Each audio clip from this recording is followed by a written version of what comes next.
Bismillahirrahmanirrahim. Assalamualaikum warahmatullahi wabarakatuh. Alhamdulillah, hari ini saya sedang berada di Bandara Internasional Soekarno-Hatta.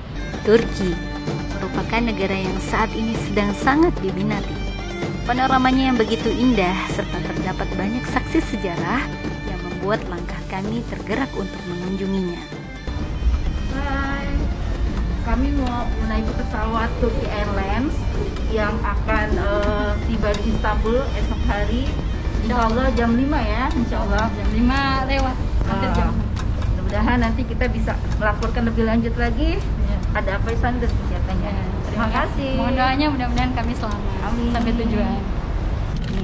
Saat ini kami berada di atas pesawat Turkish Airlines yang akan membawa kita menuju Istanbul. Insya Allah jam 5 lewat 5 nanti akan tiba di sana. Nah, di pesawat ini berlaku juga new normal. Yang didapatkan oleh kami adalah ini, higienis setting. Dia ada higienis kit, kemudian seperti biasa fasilitas lainnya adalah selimut, dan ada earphone. Nih. Ya. Jadi selamat menikmati penerbangan kali ini. Kemudian kita juga ditemani oleh tayangan layar yang besar dan ada jarak di antara tempat duduk yang di bagian kacanya. Jadi benar-benar ada distancing. Oke? Setelah melakukan perjalanan kurang lebih 12 jam, kini tibalah kami di Istanbul, Turki.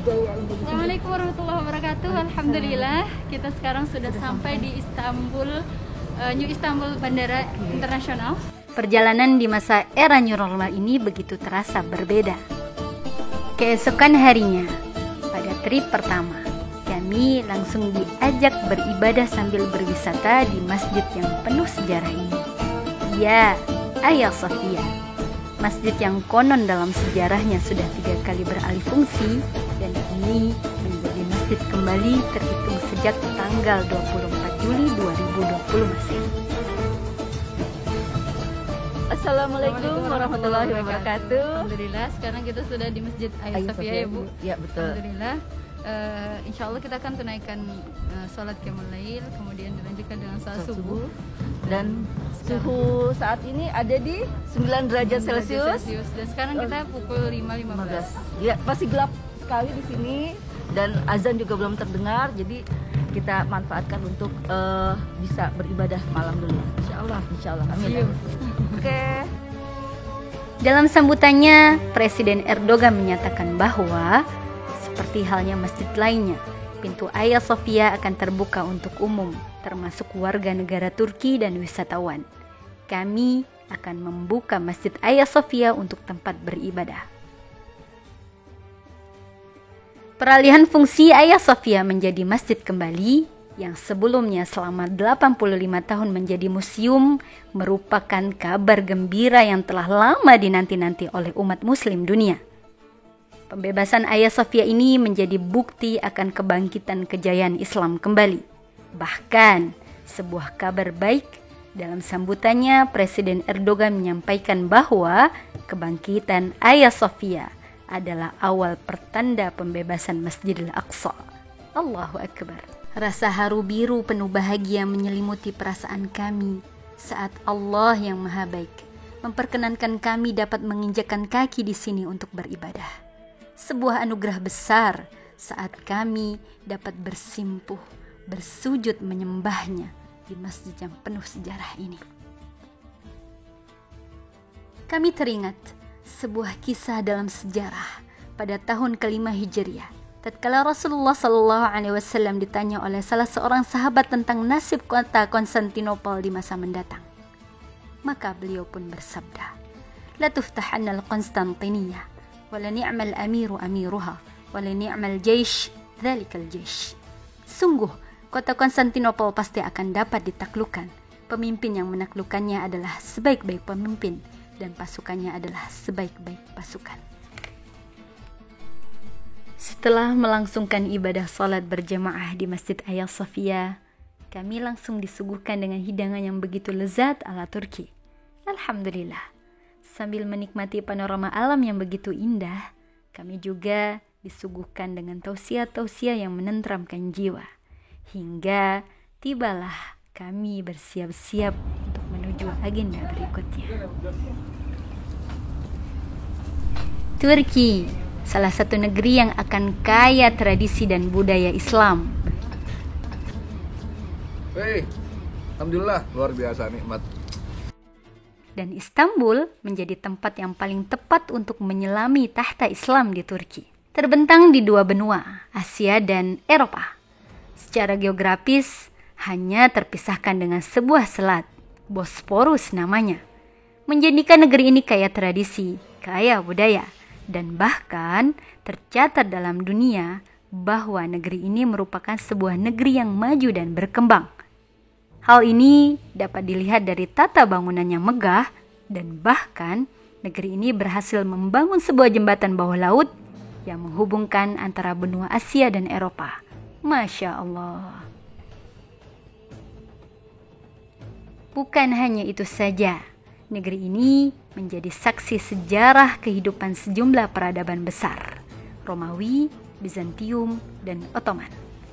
Kekhalifahan terakhir yang kekuasaannya mencapai hampir separuh dunia, menjadi rumah besar bagi tak kurang 10 juta jiwa. 90% diantaranya adalah Muslim. Dengan semua kisahnya tersimpan di sini, sebuah negeri cantik berjuluk Turki. Dan tibalah kami di bursa. Ya, bursa menjadi salah satu destinasi favorit karena menyimpan banyak sekali peninggalan sejarah tentang Islam. Bursa adalah salah satu kota tua yang memiliki peranan teramat penting bagi sejarah di Turki. Selain panorama kotanya yang indah, Bursa juga sangat layak dijadikan objek wisata sejarah. Sebab di kota ini sangat kaya akan monumen terkait keagamaan. Seperti halnya komplek pemakaman keluarga Osman Ghazi yang kami kunjungi, yaitu merupakan sebuah tempat yang menjadi saksi sejarah. Osman Ghazi adalah bapak dari generasi Utsmaniyah, merupakan pendiri atau pemimpin pertama dari dinasti Utsmaniyah. Osman Ghazi adalah keturunan dari klan Kayi. Kayi merupakan salah satu klan dari suku Oghuz, sebuah suku yang bersambung pada keturunan Turk atau Turkmenia. Bangsa Turk sendiri adalah anak keturunan Nabi Nuh dari anaknya yang bernama Yafiz. Osman terlahir pada tahun 656 Hijriah atau bertepatan pada tahun 1258 Masehi. Terlahir 4 hari setelah penghancuran kota Baghdad oleh pasukan Mongolia. Klan Osman adalah pengembala dan hidup berpindah-pindah. Awalnya mendiami daerah Kurdistan di Asia Tengah. Kemudian di akhir masa kekhilafahan Abbasiyah yang pertama, Sulaiman yang merupakan kakek Osman Ghazi pergi membawa sebagian anggota sukunya untuk berpindah menuju Anatolia, Turki. Setelah kakeknya meninggal, roda kepemimpinan beralih ke ayahnya Urtugul. Terdapat kisah tatkala Urturul dalam perjalanan melihat pertempuran sengit antara kaum muslimin dari Kesultanan Saljuk sedang melawan pasukan Romawi Timur. Awalnya kaum muslimin kalah, tetapi setelah Urturul bergabung bersama sekitar 100 orang sukunya untuk membantu prajurit Saljuk, maka neraca kemenangan berubah total. Tak disangka para pengembara kesatria itu adalah penentu kemenangan. Setelah pertempuran itulah pasukan Saljuk akhirnya mempercayakan kepada Urturul untuk menjaga keamanan di distrik perbatasan di perkampungan bernama Saljuk. Urturul dan sukunya menjadi murabbitun, para penjaga perbatasan terluar negara Islam.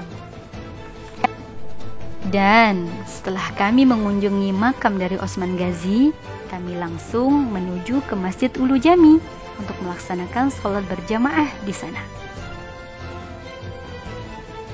Masjid Ulu atau dikenal dengan Ulu Jami merupakan masjid tua yang berada di kota Bursa. Masjid ini dibangun dengan perpaduan gaya Seljuk Utsmaniyah pada tahun 1396 hingga tahun 1399 atas perintah dari Sultan Bayezid I. Pembangunan masjid ini merupakan janji dari Sultan Bayezid I pada saat memenangkan peperangan pada tahun 1396. Badan Dunia UNESCO telah memasukkan Masjid Ulu Jami ke dalam daftar warisan budaya dunia di tahun 2014 yang menyebutkan bahwa Masjid Ulu Jami merupakan salah satu masjid terpenting dalam sejarah Islam. Grand Mosque Ulu Jami adalah peninggalan Imperium Ottoman berusia lebih dari 6 abad. Diarsiteki Ali Necar. Setelah melakukan ziarah yang panjang, tak terasa perut kami terasa begitu lapar. Alhamdulillah, tidak jauh dari masjid terdapat kedai-kedai yang menjual beragam makanan khas Turki. Seperti halnya kedai yang kami singgahi ini, menjual aneka hidangan. Setelah memanjakan lidah dengan makanan unik khas Turki, kami lalu melanjutkan perjalanan berikutnya ke tempat yang tak kalah indahnya. Ya, air terjun Sucuk Selalesi, yaitu sebuah air terjun yang terletak di Desa Mustafa Kemal Pasha, sebuah desa di pedalaman kota Bursa. Masya Allah, di tempat ini kami menyaksikan pemandangan yang begitu indah. Assalamualaikum teman-teman semuanya. Kita di mana nih? Ada di air terjun Selale Bursa. Karya penguasa alam semesta. Kekaguman atas kemahadahsyatan penciptaan benar-benar memberikan pesan pada kami bahwa Allah mengajarkan kami hakikat cinta Sang Pencipta. Panoramanya yang begitu indah mengingatkan kami betapa Allah Maha Kuasa. Dia mampu menciptakan segala apa yang Dia kehendaki, segalanya tunduk dan patuh padanya. Ya Allah, kami sungguh malu padamu. Ya Allah, bantulah kami untuk senantiasa dapat menjadi hamba yang bersyukur. Assalamualaikum warahmatullahi wabarakatuh. Halo santri-santri LKLC, Masya Allah, sahabat-sahabat semua, baik teman-teman LKLC maupun teman-teman Darut Tauhid, PTQ Darut Tauhid. Insya Allah, alhamdulillah sekarang saya sedang berada di air terjun di perkampungan Bursa, Turki. Insya Allah begitu indahnya. Saya doakan teman-teman semua bisa hadir ke sini bersama saudara Caca. Insya Allah ya. Insya Allah. Siapa juga santri-santri itu? Oh iya, santri-santri LKS yang seleha, yang cantik-cantik. Teman-teman PTQ semuanya, insya Allah kita bisa kembali bersama-sama ke sini. Jumpa lagi ya, insya Allah. Kita tunggu di sini ya. Di mana? Bursa, Selale Bursa, pedalaman Turki. Insya Allah. Pedalamannya aja indah banget ya. Dan ini daun-daun sedang menguning. Ternyata ini adalah musim gugur. Sebentar lagi akan sebentar lagi daun-daun akan mengering dan menjadi ranting-ranting. Insya Allah. Sebelah Syasha apa yang dirasain sekarang sebelah Syasha? Masya Allah. Rugi ya ke sini ya. Iya. Ini nikmat yang luar biasa. Bonus yang luar biasa. Rabbikuma Tukar tiba. Insya Allah, terima kasih banyak untuk Asar Humanity. Kita dapat juga beramal, tapi kita juga dapat refreshing. Luar biasa. Wisata rohiyah yang luar biasa, tafakur yang luar biasa. Luar biasa, insya Allah.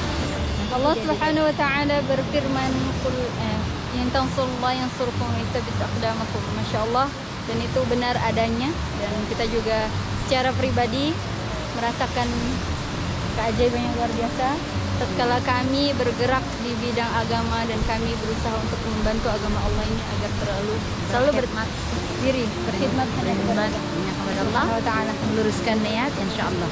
Dunia Allah akan tundukkan, insya Allah. Allahu Akbar, Allahu Akbar, Allahu Akbar. Takbir dulu, Mas. Allahu Akbar, masya Allah ya. See you Jaga then. semangatnya teman-teman, jaga energi semangatnya sampai kita kelak berjumpa dengan Allah Subhanahu wa Ta'ala. Dan berjumpa dengan kekasih kita Rasulullah SAW. Akhir kalam, kami tunggu teman-teman semua di sini di Bursa. Selale Bursa. Oh iya, Turki. Insya Allah.